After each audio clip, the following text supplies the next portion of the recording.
టీజీపీసీ CET 2026 first phase seat allotment results వచ్చాయి. So మనం ఈ వీడియోలో మనకు వచ్చిన అలాట్మెంట్ ఆర్డర్ని ఏ విధంగా డౌన్లోడ్ చేసుకోవాలి, దాని తర్వాత ఫీ పేమెంట్ ఎలా చేయాలి, పే చేసిన తర్వాత జాయినింగ్ రిపోర్ట్ని ఏ విధంగా జనరేట్ చేయాలి, అలాగే సర్టిఫికేట్ సబ్మిషన్ లాస్ట్ డేట్ ఎంత అని చూద్దాం. సో ఫస్ట్ ఆఫ్ ఆల్ మీరు ఒరిజినల్ వెబ్సైట్కి వెళ్ళిన తర్వాత ఇక్కడ చూస్తే MEMTech అనే మార్చింది, అది క్లిక్ చేయండి.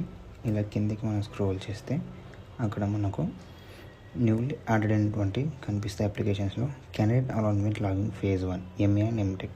ఇది క్లిక్ చేసిన తర్వాత మీకు మీ యొక్క బేసిక్ డీటెయిల్స్ అన్నీ ఇవ్వాలి. హాల్ టికెట్ నెంబర్, మీ score, mobile number, date of birth ఇస్తే మీకు వచ్చినటువంటి అలాట్మెంట్ ఆర్డర్ డౌన్లోడ్ అవుతుంది. అంటే మీ యొక్క బేసిక్ డీటెయిల్స్, మీ యొక్క కాలేజ్ డీటెయిల్స్, అలాగే మీకు ఏ కాలేజ్లో ఏ స్పెషలైజేషన్లో సీట్ అలొకేట్ అయింది అని వస్తుంది. మనం ప్రీవియస్ వీడియోలో చెప్పుకున్నట్లు ఒకవేళ ఒక క్యాండిడేట్ ఎంత ఫీ పే చేయాలి అంటే సెమిస్టర్ వైజ్ ఉంటుంది. MTechలో, బీటెక్లో అయితే మనం ఇయర్ వైజ్ పే చేసుకుంటాం. ఇక్కడ ఈ క్యాండిడేట్కి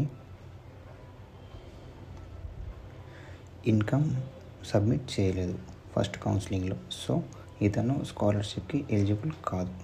కాబట్టి 30,000 ఫీ పే చేయాలి. JNTలో 30,000 ఫీ ఉంది ఈ కోర్సుకి. అలాగే దాంతోపాటు 100 రూపీస్ ఎక్స్ట్రా ఛార్జెస్ లాగా వాళ్ళు తీసుకుంటారు. సో ఒకవేళ మీరు ఇక్కడ పే నౌ అని క్లిక్ చేస్తే అమౌంట్ పే చేసిన తర్వాత మీకు జాయినింగ్ రిపోర్ట్ అనేది జనరేట్ అవుతుంది. ఇది మీకు వచ్చినటువంటి అలాట్మెంట్ ఆర్డర్, అంటే మీకు ఏ కాలేజ్లో సీట్ వచ్చిందని అర్థం. ఒకవేళ మీరు ఫీ పే చేయకపోతే మీ యొక్క జాయినింగ్ రిపోర్ట్ అనేది జనరేట్ కాదు. ఆఫ్టర్ మీరు పే నౌ క్లిక్ చేస్తే పే చేసిన తర్వాత మీ యొక్క జాయినింగ్ రిపోర్ట్ జనరేట్ అవుతుంది.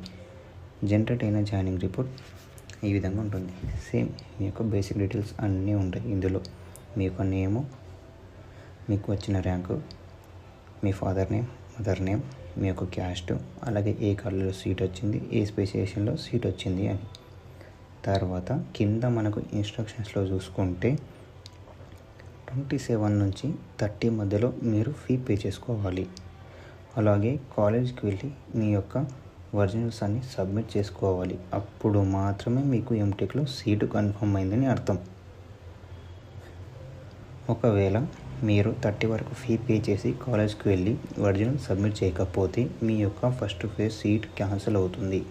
వాళ్ళు ఇన్స్ట్రక్షన్లో క్లియర్గా చెప్పారు. సో 27 అంటే మండే నుంచి 30 వరకు ఫీ పే చేసి కాలేజ్కి వెళ్ళి మీ యొక్క ఒరిజినల్స్ అన్ని సబ్మిట్ చేయండి.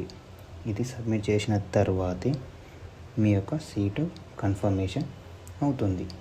సో ఈ విధంగా ఫస్ట్ ఆఫ్ ఆల్ మీ యొక్క అలాట్మెంట్ ఆర్డర్ వస్తుంది. అలాట్మెంట్ ఆర్డర్ని మీరు ఫీ పే చేస్తే మీ యొక్క జాయినింగ్ రిపోర్ట్ జనరేట్ అవుతుంది. జాయినింగ్ రిపోర్ట్ వచ్చిన తర్వాత మీరు కాలేజ్కి వెళ్ళి మీ యొక్క సర్టిఫికేట్ సబ్మిట్ చేసుకోవాలి. అది కూడా 27 నుంచి 30 మధ్యలో మనకు క్లియర్ ఇన్స్ట్రక్షన్స్ ఉన్నాయి. ఇది నెక్స్ట్ వీడియోలో కాలేజ్కి వెళ్ళి ఏ సర్టిఫికేట్ సబ్మిట్ చేయాలనేది చేస్తాను. ఎవరికి ఏమైనా డౌట్స్ ఉంటే కింద కామెంట్స్ చేయండి.